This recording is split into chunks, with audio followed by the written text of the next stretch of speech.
Hey team, and welcome. I'm your host, Carrie, creator of Mother Life, your destination for all things real talk and parenting. This is the IRL group chat, where we talk about the wild balancing act of pursuing careers and passions while also doing our best to show up for our kids. Join me every week as I sit down with some badass parents in my closet and we talk about their careers, kids, and relationships and all of the weird shit that comes up when you're trying to balance the seemingly impossible.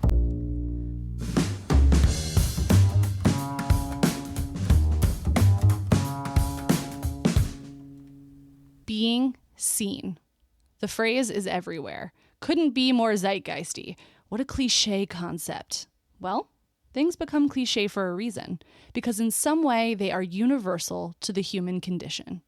Being seen, turns out, is fucking powerful. When you're quietly struggling in the airport, juggling crying kids and luggage, and a kind passerby helps in some small way with understanding in their eyes, it's powerful. When someone you don't know very well shares some vulnerability right when you needed someone to help you, maybe through IVF or loss or divorce, it's powerful. When someone believes in you and your ideas before you learn to take yourself and your talent seriously, that's powerful. Being seen and seeing others is what makes for a beautiful life. This week's guest, at multiple points in her journey, has been seen by others in ways that have proven transformational to her life. And there's nothing more she loves, I think, than seeing others and paying the good vibes forward. Audrey Rowe has been led in life by love, pursuing the things and the people she wants to pour her heart into. From her career as an agent at top talent agency, CAA, to her current chapter as founder of Rowe's Macaroons, which can be spotted making a cameo on our all-around favorite Netflix show, Nobody Wants This, and most hotspot eateries in LA. She's a mother of two who is defining a new chapter, making sure those that matter to her most feel seen. Enjoy.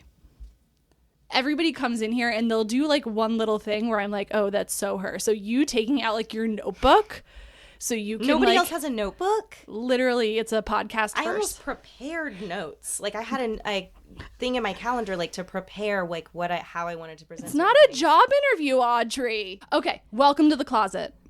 Thanks. Happy to be here. You're doing great. Okay, this is literally, you should know because you've listened to these, there is nothing more complicated than what happens than what you hear. Like, we're just going to hang out. Okay. My job is to get us through the thing, and your job is to, like, try and be as honest as possible. Okay. And if you're worried about pissing someone off, ask yourself, will they really listen to it? And if they did, would I maybe actually want them to hear it? I don't know. Maybe. So those are your only requirements. No notebook required. Okay. But I'm glad we have it just in case. Okay? It's my comfort blanket notebook. Yeah.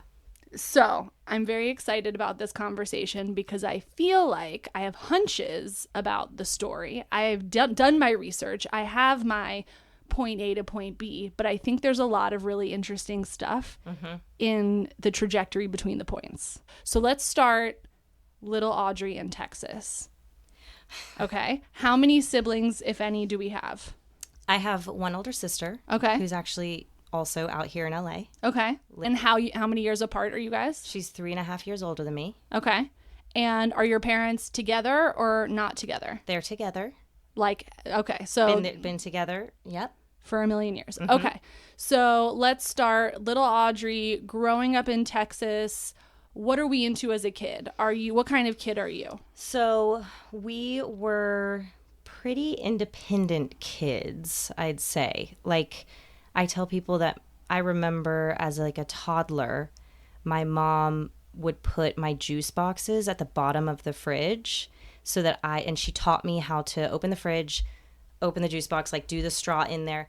And very Montessori. How to turn on yeah, it is, I guess. Yeah. How to turn on the TV. You know, the TV was like still on the ground. Sure, of course. So how to turn it on. She would leave it on the cartoon so that on Saturday and Sunday mornings, I guess, I could just watch TV until they woke up. Wow. So we were like, I think they were like partying or something. And so they wanted a little, or it was just 5 a.m. and I would wake up. I don't know.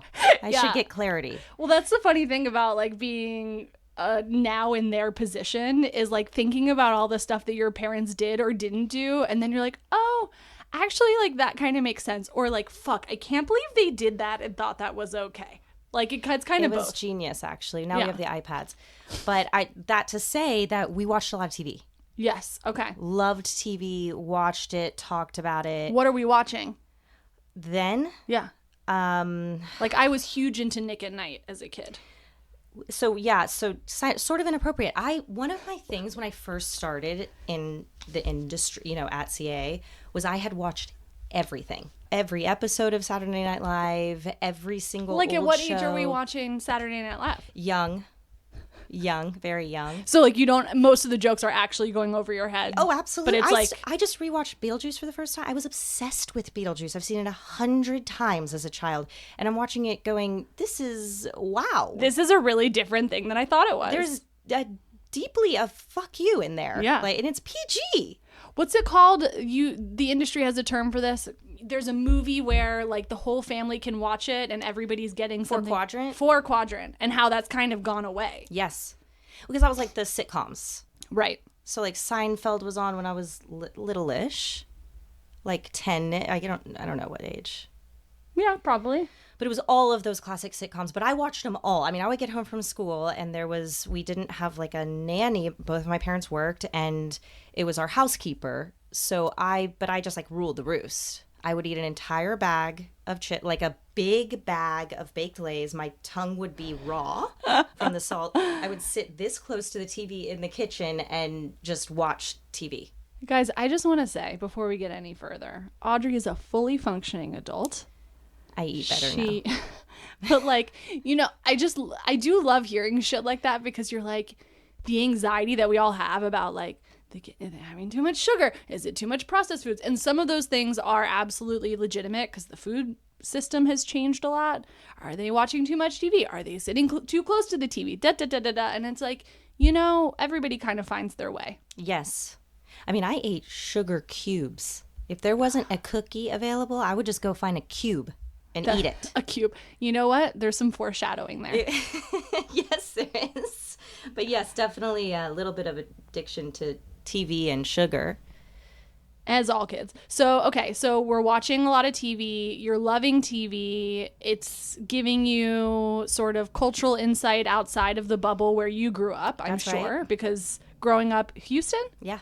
So you're growing up in Houston, metropolitan city, but it is a southern city. Mm-hmm.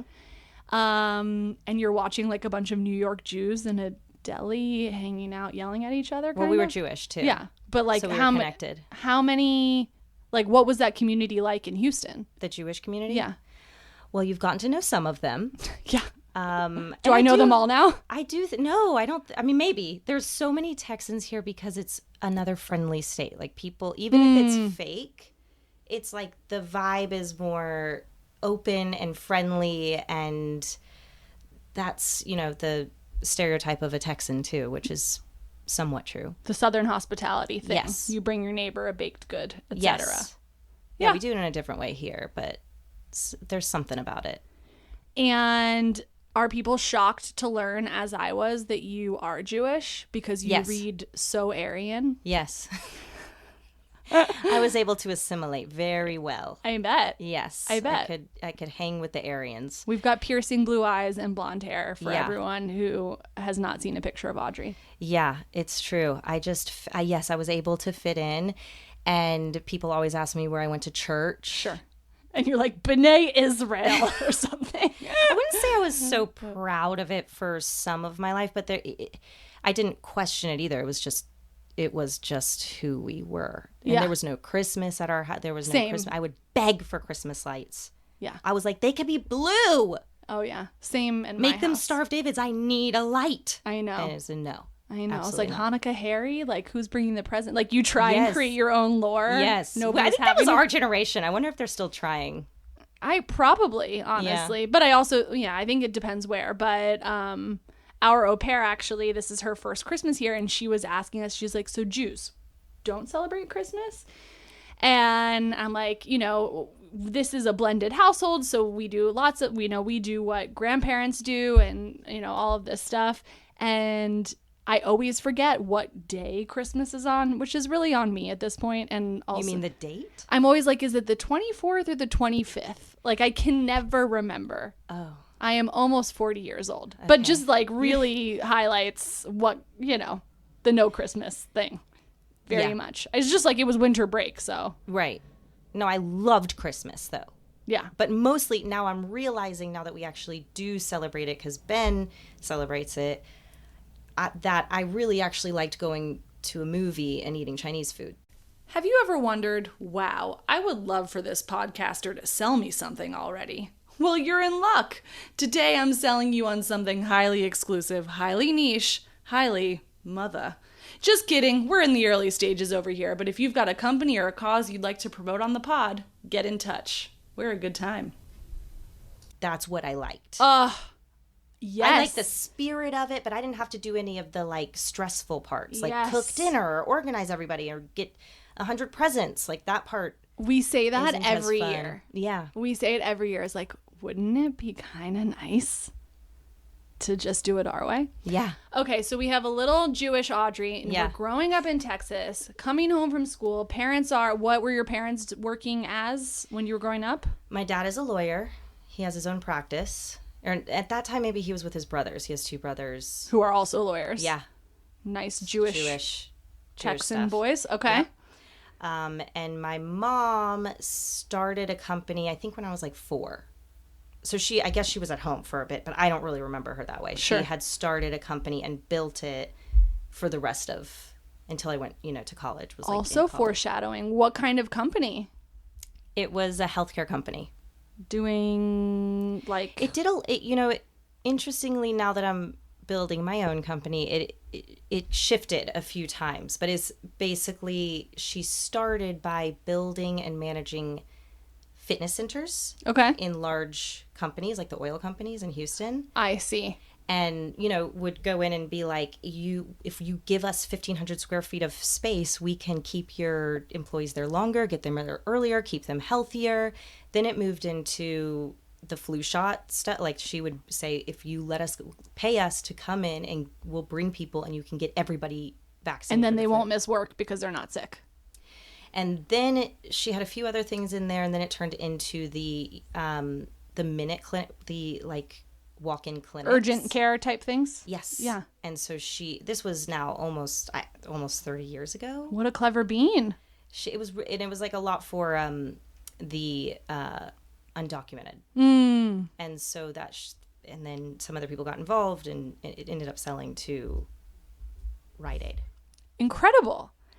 And so your role model then growing up, or role models growing up, are like two people who are grinding, working super hard. Your dad, a lawyer with his own firm or working with his family, but like both kind of making their own shit happen. Yeah. Like nobody's just on somebody's salary, no, collecting a paycheck. Everybody is grinding. Yes. Okay. And obviously I love it when there's a through line, right? Because that's the example that you had. Yep. And you love TV, you love movies, you love entertainment. At what point do you say, I want to do something in this world? So actually what happened was I graduated from Tulane in New Orleans. I graduated early. I traveled for a little bit. Were you there during Katrina? I was. Rough. Yeah, it was crazy. I went to UT for that semester. It was championship football semester. It was incredible. We were pass fail all of our classes. It was great experience, but obviously, and I wasn't quite thinking about all the craziness that was happening in New Orleans. I was just like, I'm not there. I'm here now. Yeah. But I did end up going back, and most of my friends ended up coming back. So I graduated. What did you study in college? Spanish literature. Sure. Because I was almost done with my major when I got to college.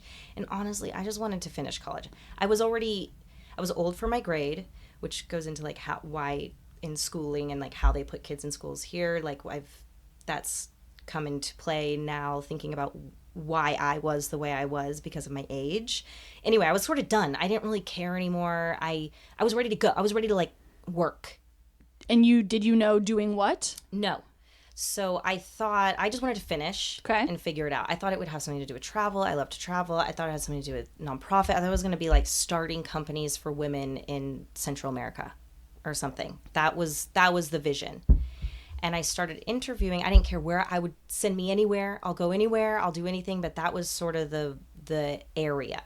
However, my resume was all internships in entertainment because my sister was hooking me up with these cool internships. What does she do? She is in marketing at Hulu. Cool. Yeah, very cool. Very corporate. Very corporate.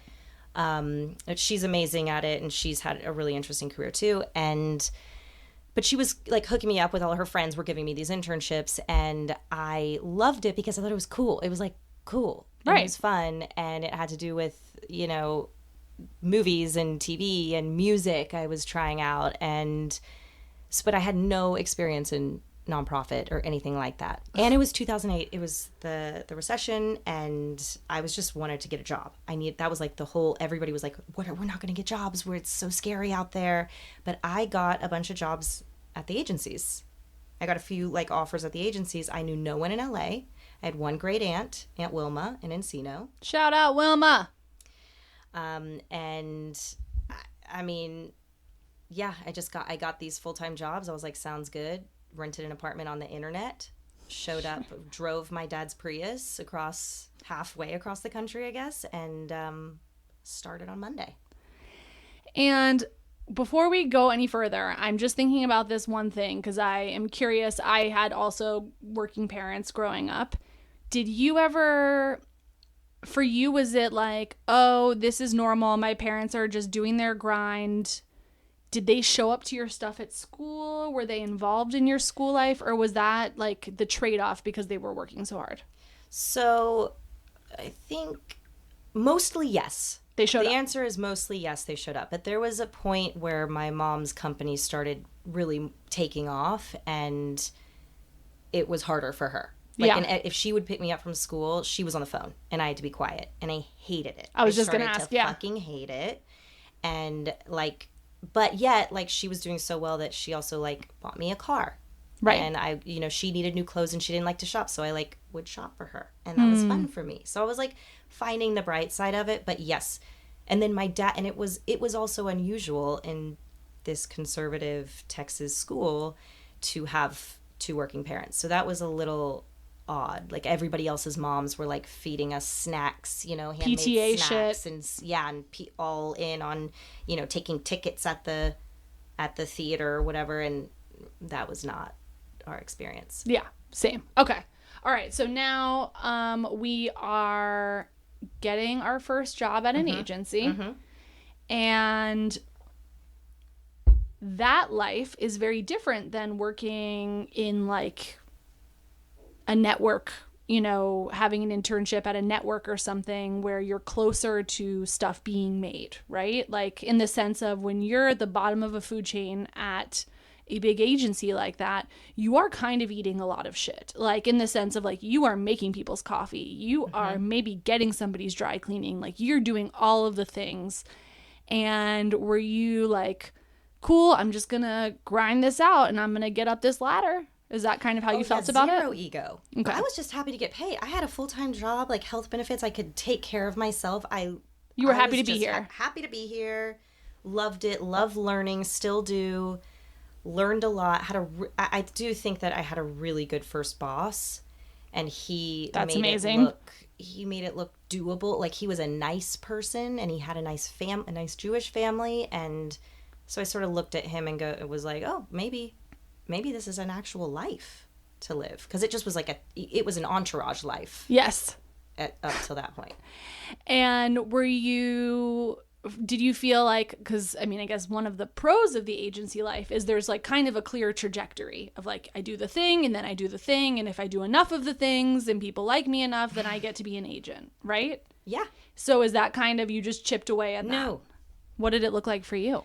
So I was working for a man named Alan Berger, who I love, and he was a TV news agent. I knew nothing about the news. I didn't watch the news. I had no interest in the news. But I showed up with like a little suit that I had gotten in Asia, actually, and he was like, you don't want to be a newscaster, do you? I fully looked like a newscaster. Right. Like I looked like Katie Couric. My hair was is my little blonde bob thing. And I was like, no. But that, and so he was like, okay, well, I'll teach you everything you need to know. And then I didn't fall in love with the news, but what I fell in love with was his old business, which was representing writers. And he represented a guy named David Milch, who I just thought would tell me stories on the phone in 20 seconds of talking to him. He would tell a full story that I just thought was so brilliant. And I realized how important writers were to the whole ecosystem. And I had no idea. I was watching all these shows. I'd watched every show. That was my thing, right? Right.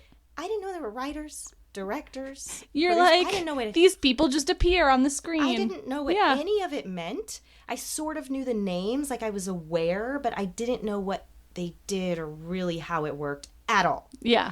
So I learned through him, just through that little small pocket that he had from in the old business that he had. He had shifted his business a few times, and I realized I wanted to work with writers.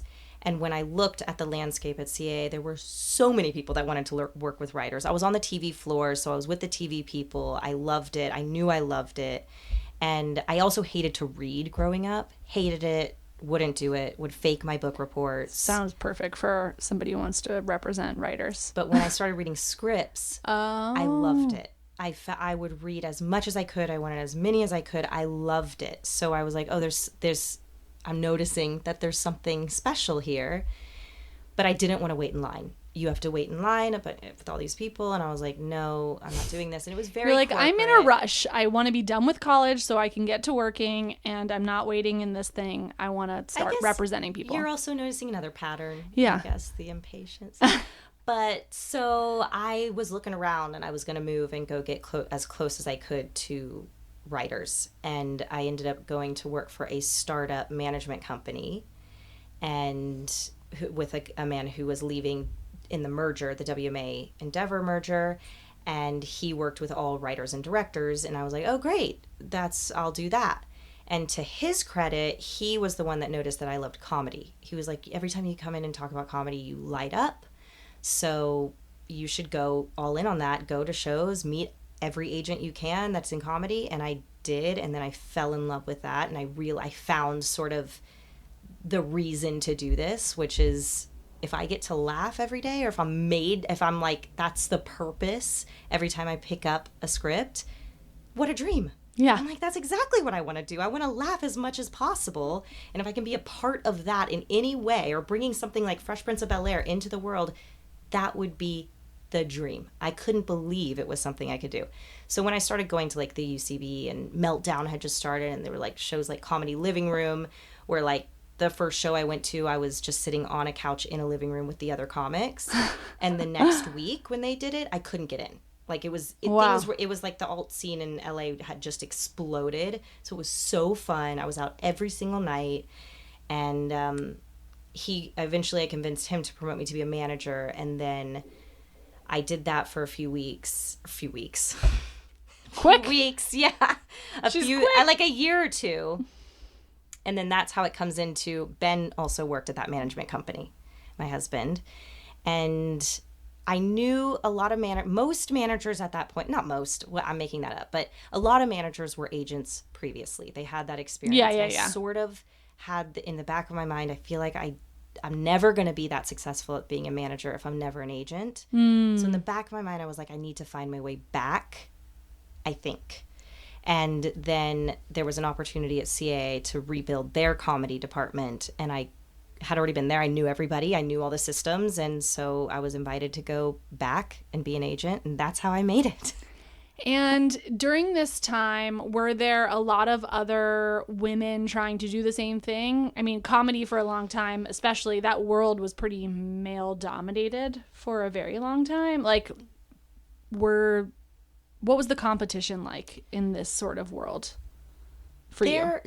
I did not feel like it was very male. Yeah. Although being out every night, I lived near a bunch of the shows, so I would walk to a bunch of stuff. So when I was out, there were only a handful of us that were out every night, would see each other at every single thing. We'd text each other every day, what are you going to tonight? And that was mostly guys, I think.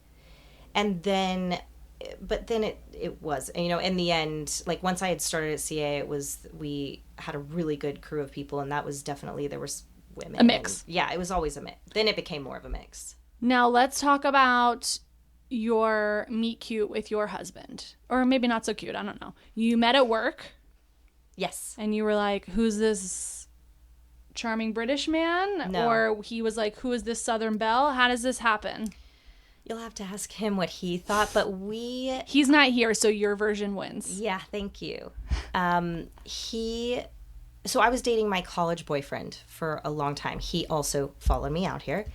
So I worked at the management company for 5.5 years, and Ben and I were only together for the last 6 months. Got it. And Ben and I didn't really get along. I had no interest in the accent. I still don't care about the accent. I think it's silly. Still don't, yeah. I will not accept the other words that he uses for things. How do you go from, I'm not really into this guy, to maybe we have a life together and have a child and make something beautiful? How did it go? Basically, like, did you just get drunk one night No. and be like, oh, why don't we try it on? No, I would have loved for it to have happened that way, but it was way slower. So I guess what happened was my boyfriend I was getting better at the career. Like, I was finding myself in my career. I was finding comedy. That was my lane. I loved it. I was very, like, you know, I had a challenge, and I was like accepting the challenge. And, so I felt like I had made it in a way once I had gotten promoted, and my boyfriend was going to business school in New York. And that bummed me out because he also got into UCLA. And I was like, I'm not a New York person. I have just found sort of my groove here in LA. Why are you choosing to go somewhere else?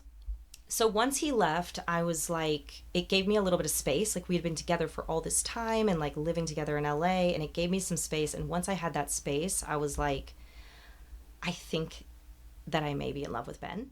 Oh. And my friends, I think this is how it happened. I'm sorry. Love it. Okay, great. She just needs a little bit of space just a little bit of space. Or I liked the space. I was like, have you ever had any space from your family, like a week away from them? This family? Your current would family? I just leave them if I like? No, I mean, you like what would we learn about Audrey if she just like took a week retreat by herself? I do somewhere? take time away. No, I do just miss them. I do. That is makes me laugh so much. So I had some space, and I realized, I'm in love with this colleague that I don't like. You know what? I don't really care for. The actual thing is that I was having so much fun. I was having so much fun with Ben, and I was like appreciating him. I think when I wasn't the assistant that had to like give him, you know, information or whatever he needed. When I was my own person, I started to actually be able to have fun with him, and he made me laugh, and I thought he was so smart, and I had no real feeling. I had a boyfriend. Like, I didn't have real feelings. We liked being together. And then once I had once I realized that I wasn't having fun with my ex, and he left, and I realized I could have even more fun just on my own, I was like, and that the things that I didn't get from the ex, I was getting without even being together with Ben. I was like, oh, now I know what this is supposed to feel like. I know what I was missing. And so it was becoming clear that Ben and I like had feelings for each other, but I broke up with my boyfriend and came in basically the next day wearing, you know, the correct outfit. Can I just know, how old are we at this point? In our 20s. Great. 20. Perfect. What does the correct outfit look like for Audrey? It's 20. It was just the correct top. That's as far as I'll go. So, I know, I wish I still had it. I bet he does too. Yeah. So, but I was to work. Sure. So it was like a work appropriate, correct. And I was like, I broke up with my boyfriend, and he was like, okay. And I was like, so we can. And he was like, no, we can't. We work in this tiny office. He calls himself like ahead of me too. But I'm like, I think you were just scared, but it's okay. So he was like, no, we can't. We're in this small office. We work together. You just broke up with your boyfriend of 7 years. Like, that's not a good idea. So I was like, okay, cool. And I went off and just lived my life.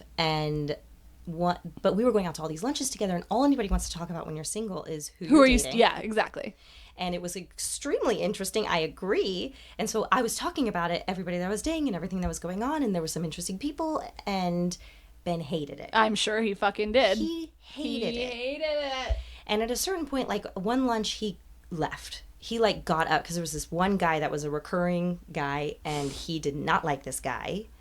And it was happening again, and he just got up from the lunch, left. He's not dramatic like that. That does not happen. And so after the lunch, I was like, you got to stop. You said no. Yeah. I'm dating other people. I wore Please the stop. top. I wore the outfit. No, I was open. Now, like, so he was like, I just don't like that guy. Okay. But a few weeks later, he basically sat me down. He started changing, acting nicer. Like bringing me gifts. Guys, I wish you could see her facial expressions. Writing me notes. I was like, okay. And then asked me to go for a drink. I was like, no, I don't want to. I have a cold. He's like, come on, get a drink. And I was like, okay. And he was like, okay, I think we should be together. And I was like, fuck you. Yeah. I tried. I have a boyfriend. Oh, now we have a boyfriend. I have a boyfriend, and now like you're making this way more annoying, and I'm annoyed. Like, no. But, I called my friends like immediately after the drink, and I was like, okay, he said he wants to be. And I was like, sort of like, oh my God, what do I do? But also like, yay. Right. And so I pretty much immediately broke up with the guy and gave myself like a week buffer and then accepted a date. He was asking me out every single day, and eventually I accepted the date, and we went on a date, and that was it. Amazing. But we had never nothing before that date. I love it. I mean, that reads like a real smutty romance. Much of those books is about the tension. It's yes, about the knot. Then you do. And it's like, oh my God, they kissed. It's like. We talk about it all the time. It was so intense. It was so fun. I wish I could have gotten my hands on some CBD for that day, because it was very scary, because we were already in love. I mean, we were deeply in love at that point. That's so sweet. It was, I'm happy it happened. And you guys come from obviously two totally different universes culturally. He's like a British dude who moved here when he was a kid, but like still has British parents, right? Mm-hmm. And you're this Texas Jewish girl now living in LA, like just very different universes. Mm-hmm. At what point do you guys have a discussion of like, do you want to have a family one day? Do you want to have kids one day? What does that look like? It was a morning after. Okay, sure. Yeah. Yeah, because once you knew, you knew. It was either like, and I was impatient. I was like, okay, I'm not wasting any time here. Sure. And I kind of had an idea he wanted kids, but you do have to, I guess I knew at that point you had to ask. Yeah. So the next morning we went and got coffee, and I was like, okay, yeah, that was fine. So here's my spreadsheet. Do you want kids? Yeah. I was like, hey, awkward question. Do you want kids? And he's like, yes. And I was like, great. And they're Jewish. You know that. Like, just identical conversation, except the only difference is that Crosby was the one making sure I wanted to have kids. But I was like, you talked about this. Yes, but they will be Jewish. Yes. Yes. Yeah. So he was like, yes. And I even did the like, no, I'm serious. Like, they're not going to want to have a bat mitzvah, but I didn't know it was bat at that time. Yeah. I was like, but you need to be with me on making them do it. Care right. that it actually happens. Amazing. He was like, sure, whatever. Yeah, just like let's be in this moment. Yeah. Okay, so you're aligned on wanting to have kids, and then how long is it until you decide to start that journey of having a kid? So that was our first date. Yeah. We're talking about our first date. Sure. So we get engaged a year later, married a year later, and then I had a niece and nephew here who I was obsessed with. I mean, I really love my niece and nephew still, but I loved being a part of their lives. So I did not want to wait that long, but I was an agent at CAA. It was a lot. I was trying to get, I was getting advice on how from like other mothers at the agency, like how does this work? And one of the pieces of advice I got was to live as close as you can to the office. Huh. And I was living very far away from the office. So we moved. Yeah. We moved as close as we could afford to buy a little condo near the office, and started trying to get pregnant, and then it wasn't easy. And I had no idea.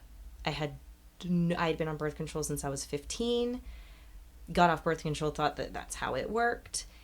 And I just had no idea that was not. I mean, famously, right? Like, we are trying to not get pregnant our whole lives, and then the minute you try, you're like, I had a friend text me. I don't think I've talked about this. I had a friend text me from the UK. She is 40 years old, and they're trying for the first time. And she's like, okay, so walk me through it. And I was like, I was her when I was trying, in the sense of like, I didn't know what an ovulation period was. I didn't know what like a period tracker was. Like, I just took the birth control, and then I didn't. And, and then, like how many times you're supposed to try in a window. There's so many things. And then it's like, for you, Miss Impatient, most OBGYN types will tell you to try 6 months if you're under 35, and a year if you're over, or a year, the opposite. Yeah. A year if you're under 35, 6 months if you're over, and then start talking about infertility stuff. All of these things, it's like nobody knows unless somebody tells you. That's right. Shocking.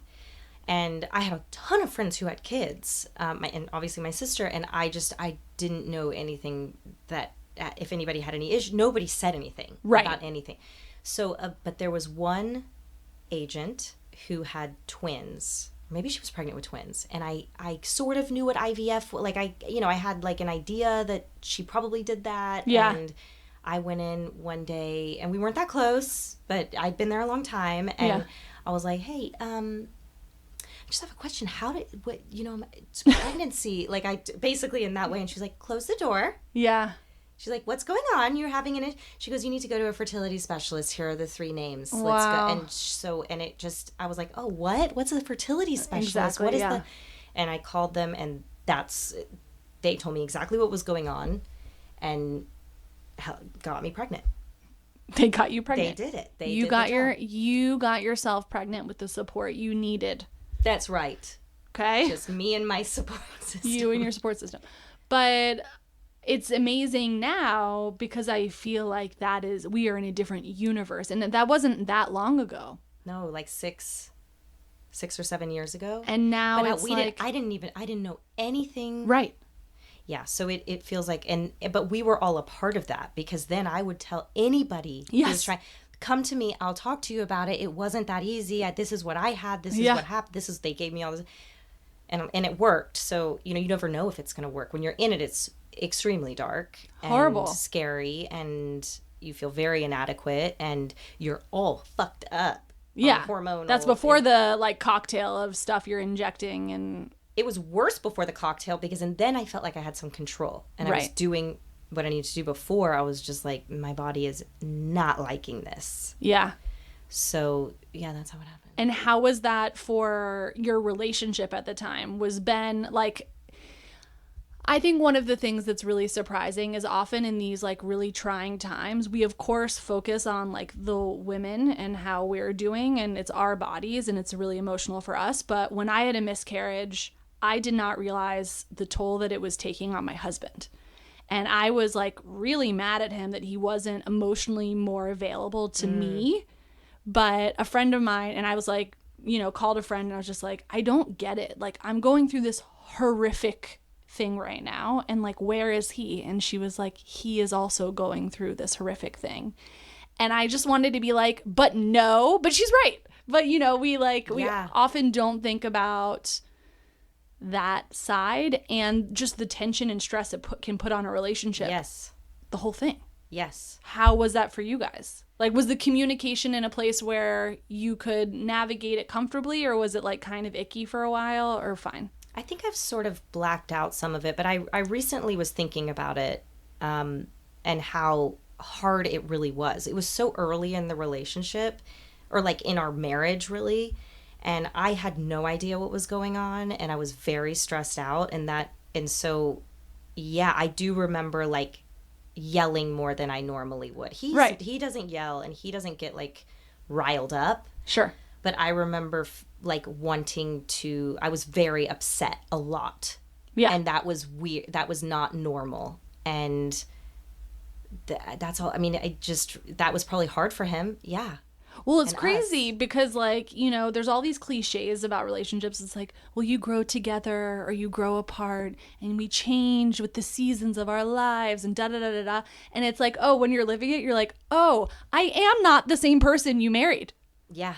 Sorry, like, a lot's changed. Yeah. I'm now this other person. So you got to come, like, we're either meeting here or like sayonara, but like this, we're different people than we were then. Yeah, but now I'm thinking about it a little bit more as you talk about being different people. But You're like, I'm actually the exact same, and so is he. I'm writing notes, metaphorically, in my head. He was so supportive in helping me see to like the goal. And right. we were doing everything we could to get there. So he was that support the whole time. And I think he was more traumatized by the actual like birth stuff. And once we were actually pregnant, he's always talking about that. Whenever we talked about having a second, or when we eventually talked about a third, which we're not doing, he'd be like, I just don't think I could deal with the anxiety of all those, of the appointments. And like when they do when they like check to see if it's okay. And I'm like, oh, I didn't realize he was so nervous. Yeah. I knew he was so nervous, but that was the thing. And he's like, he's always like, I know it's harder for you. I know it's, and I'm like, that part wasn't hard for me. Right. Because I was like, now we're on the train. Yes. Yeah. Once I was on the train, I mean, then getting them out was, a whole other adventure. And now at this point in your career, you're an agent at CAA. Mm-hmm. You are now pregnant. Mm-hmm. What's that like? Because just to rewind previously, we are going to comedy shows every night. Yeah. We are networking within an inch of our lives. And now we are pregnant. That's right. I felt totally paused. I felt totally left out, written off. And it wasn't anybody's fault. I totally get it. Like, I couldn't travel at a certain point. I couldn't party, which I was doing, or, at least like be a part of the party. Yeah. And, there were a lot of like, the stereotype, people probably thinking that I wasn't going to come back because some people had done that. And Ben actually, I talk about this all the time, but he was like, I was complaining. I was like, I do feel like this is not good for my career. Like, I'm not able to do what I need to do. I literally cannot. And I have to give away all of these clients while I go and do this like baby thing. Like, what am I doing? This is crazy. This is not good. And he was like, no, it's going to be amazing. You're going to have a huge bump. Did I tell you this already? Tell me. You did, but I want to hear it again. You're going to have a huge bump from being a mom. Once you're a mom, you're going to connect with all these other moms, and you're going to understand the world in a totally different way, and people are going to respect you in a different way. And I was like, oh, okay, maybe you're right. That's such a cool thing to think about. Have the baby. No, I was right. I had to take care of this baby. I was the, default parent. I had to plan all this shit. I had to pay the nanny and get home on time, and my body was a fucking wreck. And lo and behold, Ben's career took off. And because he's a responsible family man. Eventually, I was like, do you remember? I was remembering the conversations. Do you remember when you told me my career was going to actually benefit from being a mom? I think it's being a dad. Because I started hearing him talk on the phone and be like, oh, man, yeah, the baby was up all night. And I'm like, shut the fuck up. Yeah, what's it up with you, this dickhead? Is helping you. It's you that's getting help. But also, I was like, sure. I mean, it's all the same. So sure. Go and have your dad bump. Yeah. That's fine. Build the family coffer, Ben. Yeah. Which he has. Yeah. Good for him. Yeah. And so at what point does he decide that he's going to go do his own thing? few years later, the move that he made was not risky. I'll just put it that way. Love it. Yeah. You should see the pride in this woman's face I am talking very about her proud of husband. him. It's so cute. Okay, so you have the kid, Yeah. and Ruthie, and this is everything that you expected, unfortunately. Yeah. And how long is it before you have a career change from that point? Okay, so this is 2019. Okay. I have a baby. So 7 months in, I did not go back to the office days before the lockdown. Like, there was like at least 4 or 5 days where I was like, I think that I'm not going to go in. I was nervous. Yeah. And she's risk averse, as she has stated. And so I had a 7-month-old. So I had just started. I had I went back at 4 months. I took an extra month and they gave me, and then had a nanny come in. So the nanny was there for 3 months. I was doing that thing for 3 months before the pandemic happened. And then I fucking loved it. I was working from my bed. That's a dream. Yeah. I was able to work out and go straight to a meeting and then take a shower, and then I was able to do everything that I needed to do. I was able to see my child for lunch and then go. Nobody could do the grind. Right. So I felt like, oh my God, this is perfect for me. This really works out. But the business wasn't good. Can I point out, so we have Katrina. Yes. Yeah. Audrey's having a great time at UT. Yeah. Then we have a pandemic. Audrey is having a great time on sort of extended mat leave / honeymoon work period. Yep. So what do we learn from this? Either Audrey is extremely good at silver linings, or if something bad in the world happens, ask yourself, what is Audrey up to today? Yeah, that's So, yeah, that really ended up working out. But the business wasn't, obviously the business was not in the best place, and it was harder to do the job at home. However, I was more focused on getting my life right, getting my lifestyle right, and learning how to be a mom and also use my brain and work. So I had a lot of time. I had almost 2 years, and in that time I decided to get pregnant again because I was like, this is ideal. Right. I can take a nap if I need to, which you do need to do. Turns out you do. And eat the right foods and have crackers by me at all time and not have to answer a bunch of questions and not have to pretend you're not pregnant for 12 weeks or whatever. So I knew what to do at that point. So as soon as I wanted to get pregnant, I went straight to the doctor. I was just going to ask you that. Okay. And just said, okay, let's do it. And do we have embryos or whatever? Like, let's do this. Yeah. So, that was an easier, it wasn't very, very easy, but it was easier and I felt more clear. But we'd also moved to Studio City, which was the best, which was not taking that other person's advice. Yep. And at that point I was sort of seeing some patterns in the business, in like the marketplace, like how much I was selling and what was happening in comedy, and the contraction hadn't started yet, but in comedy it felt like it was moving in a direction that I wasn't into. I wasn't liking it as much anymore. I had, obviously, I love my clients and I still do. So I loved a lot of it, but the business side, I felt like I couldn't, I felt like I could see the writing on the wall that it was going to get harder, and it was getting harder and harder every year. And I was like, it's not because of parenting, because I would work my ass off for people. I just wasn't getting the feedback. It wasn't the same as before. And obviously the broadcast network's going away, and that was a big part of my business. And so that's when I started to think, maybe I want, what would be next? Like, what do I want to do next? And what do I love about this? And refiguring out what I wanted to do or what I loved about it.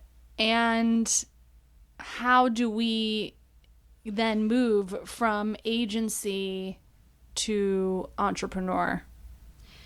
So I'm currently in this jump. So it's still happening. We're mid-leap. So I decided to leave ahead of the strike happening, the writer's strike. I was like, I've been through the ATA situation happened while I was there. Actually, while I had Ruthie, that was happening. And you sort of... For layman people who are not in the industry, give a little context. Now I feel like I'm going to get in trouble for like how I present this, but it's fine. Basically, there was just like a bunch of drama and politics in the industry that was affecting how much people could work. Yeah. Well, or what they could do or not do. And because of that, the WGA instructed all of their clients to fire their agents. Wait, also, I like that you're worried you're going to get in trouble when you're not even scared. Not even in the industry doing this stuff. It's just very cute. Go ahead. Yes. Okay. So, but there was a lot of like, I call it fake work, where you had to look like you were busy or try to stay busy, which I was actually very good at, but it was sort of dumb, like, because it wasn't making a lot of money, but you were spending a lot of time on it because it was just something to show for your time and because I was getting paid a salary. Right. So when the strike seemed like it was going to happen, I was like, I don't want to do that again because I have these 2 little girls at home now. They're making us all go into the office. They never said anything to me about whenever I did need to do childcare things. Yeah. Never. They're just word was spoken. Silently watching you and judging. I just couldn't make money. If I wasn't working as hard as the next person, I just wasn't making as much. And I was still putting every minute that I could into it. So I didn't want to do the fake work. I wasn't going to do that and then luckily I thought what I was going to do and what my plan was to move into producing. I wanted to do something different. I wanted to do something more creative. I wanted to be a part of it closer. And that was the messaging and that was the plan. And then the strike lasted a lot longer than we all thought. And the business is still recovering from that time and from whatever else is happening, obviously, in the whole ecosystem. And so there was nothing to produce. Do. Even if, me being like, I am willing to do anything, I have to work. Now I realize that I need to do something. Yes, same. Even if I went and tried to produce something independent, there was nothing, people weren't around, or there was nobody would give you money to do it, or it was just there was nowhere to put it. So it was very, very difficult. And I started to get disillusioned with it and bored. I was like, I'm bored of waiting. There were only a few opportunities, and every time the opportunity came around, everybody's like, are you sure? Like, that's, you should wait, keep waiting for the right one. And I was like, but I'm bored. Right. I was like, I'll fucking do anything. Yeah. And that is when a friend who owns a cafe had tried one of my coconut macaroons that I was just making because my Aunt Wilma. See, Aunt Wilma comes back into the story? She does. Aunt Wilma? Yep. Okay. She loves all things coconut, and I was baking her these coconut cakes every time I went to see her, but they were taking me a long time. And one day I didn't have enough time, and I looked up anything else coconut, and it was these coconut macaroons. I was like, whatever, sure, okay. I've never made them, but let's try. They were so easy. They were so fresh. They were so good. And then I started dipping them the way that I like them, which was with a lot of chocolate. And I was really just making them for her, but I would make them for people when they came over because it smells really good in the house when you make them. It's toasted coconut, obviously. And a friend who owns a cafe was like, I would sell these. These are incredible. I would sell these. I was like, that's insane. I'm like an executive. I'm not a baker. I didn't have a recipe. I was doing it by eye. But I did it anyway because I was bored and I was like, I'm going to try some shit. Yeah. So I walked up. I have a picture of myself walking up with my little igloo and the chef, who's a friend, like takes them out and tries them in front of me. I mean, have you ever sweated more in your... I was like, I cannot believe I'm doing this. And if this is the friend that I think it is, can you tell the people where is his cafe located? In the UTA building. And UTA is probably one of the biggest competitors to the agency. It was so funny. There's some poetry there, yes, no? It was so funny. I mean, I would have been happy for it to be CA, but I didn't have any ill will. It was just, it happened to be. And I knew all the UTA people too, because my husband works with them. When I was a manager, I worked with them. And I I didn't have that competitive nature. Don't ruin this for me, Audrey.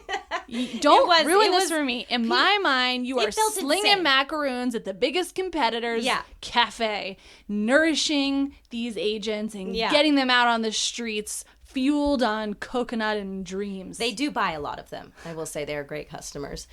So I do that. They're on the shelf. They're ugly. Coconut macaroons are ugly. So then I had a friend of mine who is really artistic develop a logo because I wanted to put something on them to make them look cute. The logo, he asked for inspiration. The inspiration was solely Dazed and Confused because I had just rewatched it and it was totally my vibe. 70s Texas. Like, kind of stoner, like very chill. All right. Yeah. I was like, that's kind of like what I'm going for. It made no sense. But I had the logo. I put a sticker on. Once I put a sticker on, people got excited. And another friend of mine, Betsy Riley, I went on a walk with her and I was telling her about all these things that I wanted to do. I was like, I'm going to get into private equity. I'm going to just start producing on my own, all this other stuff. And she goes, what about the macaroons? I said, the macaroon, I was like, that's $20 a week. Like, that's not a thing. She's like, I think this could be a real business. I think you should try. Why don't you like post and just tell people that you're selling them and see what happens? And she had started a few companies and I was like, sure, fuck it. Why not? I don't care. I'll try it. So I did. And that was a year ago. And I got like 100 dozen orders. Every time I looked at my phone, there were more orders. And I was like, okay, mate, this is interesting. But then I was like, that's lovely. I made a little money.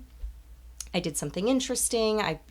And participated in the world in a way. And then I was like, but those are my friends. My friends are so nice. They bought my cookies. That's lovely. But then I was like, I'm going to try it to a complete stranger and see what happens. So I went into this bagel shop down the street when they opened at 7 a.m. with a box of samples and talked to them and gave them the samples. And they bought 500 the next day. And I was like, okay, maybe this is a business. This is a thing. Now you're in this next chapter and you're raising these two kids. And your husband is extremely busy running his business. You now have your fledgling business as well, and you're trying to figure out what's next. How does it work with these kids and getting them to stuff and doing stuff? And how do you divide all the responsibilities and nobody kills each other? Or do they? So when I was at CA, Ben and I were really more 50-50. Yeah. And when I stopped that job, I took on a lot more of the household stuff, which I actually enjoy doing. Like, I can do it in my own time, which is fast. Yeah. And, I know what's being done and I know he doesn't care as much about it. He was really good at doing it, but I have taken a lot of that off the plate. We still have a full-time nanny. Critical. We moved her from... If you can afford it, critical. 8 to... I mean, everything's unaffordable. Like, the other thing I've realized and what I tell people is, like, when you have kids, like, you don't have any money anymore. It's gone, okay? The money's gone. So don't even think about it. It's already spent. It doesn't matter how much you make. It's gone. Like, we used to make no money. We were very poor. We still had a nanny. I don't know how. Because it all just went away. She just took it. You guys were working to pay her salary. Yes. Yeah. And... So now we've moved her to 10 to 8, which like works better for us. So we can go get a quick bite to eat at 6 or 7 and be home before she needs to leave. And she also cooks a lot and, keeps their stuff clean and orderly. And and she can help me. So, but I have now, how do we do it? Ben drives one kid to school. I take the other kid to school, and then I'm the default if whatever else needs to happen. And I try to stay, as I said, like my parents were really involved, even though they both worked, because they worked for themselves. Yeah.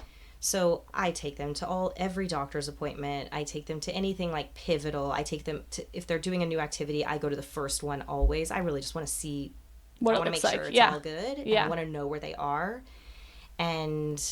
But then I just use Carmen as I need it. And if I need some time to fucking take an afternoon bath, I will be like, you pick her up. Yeah. Great. So that's, yeah. And did you guys ever have like an active conversation about that shift in dynamic, or did it sort of happen organically? I think I probably the truth is that he was doing, our jobs were equally as, stressful isn't the right word. Demanding. Yep. Equally as demanding, but he was ahead of me, and his was paying a lot more, like a lot more. So eventually I was like, this is crazy. This doesn't make sense. And I was like, this doesn't You make initiated sense. it. Yeah. I was like, honestly, it was only a few years ago when I was like, honestly, it just doesn't quite make sense to me anymore to make you call the pool guy. Like, I should be doing that, but I can't do that if I'm also an agent. Right. So but he doesn't like the discussion. We have discussions, but I pretty much usually know what I want to do, and I just do it. Sure. And you feel, so I'm fascinated by this because I'm the other way, where it's like, I don't care how much you make versus how much I make. Like, you are a fucking parent in this house, and you have responsibilities, and I have expectations, and like, yeah, you should call the pool guy. Why should I have to be the person who calls the pool guy? Sometimes I get overwhelmed, and I'll be like, I can't do it. And is he like, cool, I'll do it? Yes. Okay. That's good. A long time. It takes them too long to do things. So the other thing is, I have other expectations and things that are hard, that are challenges that I try to, not demand is the wrong word, but like make clear that they're priorities. Like, you just want to see him around, and you want him to be around the kids. I kind of explained to him what I probably listened to about in a podcast, which was, the more he's around now, the less issues we will have for the rest of our lives. Yeah. So I was like, whatever you can do to be home for dinner, and just for nighttime, for the weekends, all of it. So what you're saying, Audrey, is that you are fine with him having to go out and network and be a person around the town every night, but ideally he's coming home first, he's seeing the kids, and then he's going out to be that social person around town. That's what you're saying, right? It's like, you want him to be with the kids when he can, as much as he can. Yes. And that there's like a positive outcome to doing that. Yes. Yeah. I was just talking to somebody about small businesses. Yeah. And how having my own little endeavor has opened my eyes to everybody else who has done something like this, or even just the market on the corner. I'm like, that's somebody is working their fucking ass off to balance those books, to get the right inventory. They're working so hard. I used to think they were all just like dumb little business. They're not. It's really complicated. Every single person's business is complicated and challenging, and I have a new respect for all of it. I didn't realize how much of a cog I was, and how I was just getting paid to like be in front of a computer. There was a lot of it that I didn't appreciate what other people were doing and how they were doing it. So that's been the biggest benefit of leaving, I think. That's what it's opened my eyes to the rest of the world and how the rest of people operate. Aren't in corporate jobs. And it's just, we all have our blind spots where we're like, oh, of course the whole world works like this. And it's like, well, maybe just my world works like that. Or there's more commonalities across. I don't know. Yes. I love learning about other worlds and other businesses. Now, as my last question, I love how much there is like this story arc of who you are as a person, how you've changed, but how you're also exactly the same in so many ways. How you had these examples as parents, and how you've probably ended up closer to them now in terms of the way you're living your life, and the way your husband also, as a owner of a business, is running his life. Mm-hmm. And now you have your own kids too. And there's like a lot of really interesting parallels that get you to here. Mm-hmm. Now, when you're obviously not living in Texas, you're living a very different life. Are there things that you're like, this is my chapter, and this is how I want to shape these kids or support these kids differently? Or are there things that you're like, I love this about my childhood, and I hope my kids get this too? And there can be one of both. I mean, there can be both, obviously. I'm just trying to be present with them. Not present like in the, trendy way we say present, but like just be there, just be around. And something my dad told me when I maybe first had Ruthie, he was like, all that matters is that you love her as much as you possibly can. Just love them as much as you possibly can. Give them every single bit of love you have, and that's enough. And so I just kiss them and love them and laugh with them and just enjoy being with them. So like to harness that feeling between us. That's what I try to pass on. I love that. Yeah, but we also had a lot of fun. We did a lot of, went on bike rides and went on camping trips, and we didn't have like a fancy life until later when my mom's company was thriving, but we had a lot of fun together. So I love that. Yeah. I have actually one last question. Do you think our dogs will ever get along? Is your dog a girl? What's her name again? Piper. They're not going to get along. In fact, Maple may kill her one day. Yeah, Piper might try and eat Maple. We could see what happens. When we get really sick of them, we can just put them in the yard. Put them in the yard and see who reigns supreme. Anyway, Audrey, this has been wonderful. Thank you so much. So mother. So this has been such a mother conversation. Did I do it right? I think you did it right. Team, I need your help. If you love it here, please like and leave a review on your favorite podcast platform. Subscribe to the Substack for full access to this episode's show notes and join the discussion. And of course, follow me on Instagram at Mutha, MUTHA.life for a daily look at all things Mutha. Thanks for listening. Be sure to tune in next week for another Chat in the Closet. This podcast was produced by Mutha Life, music by Ronan Landa. See you next time.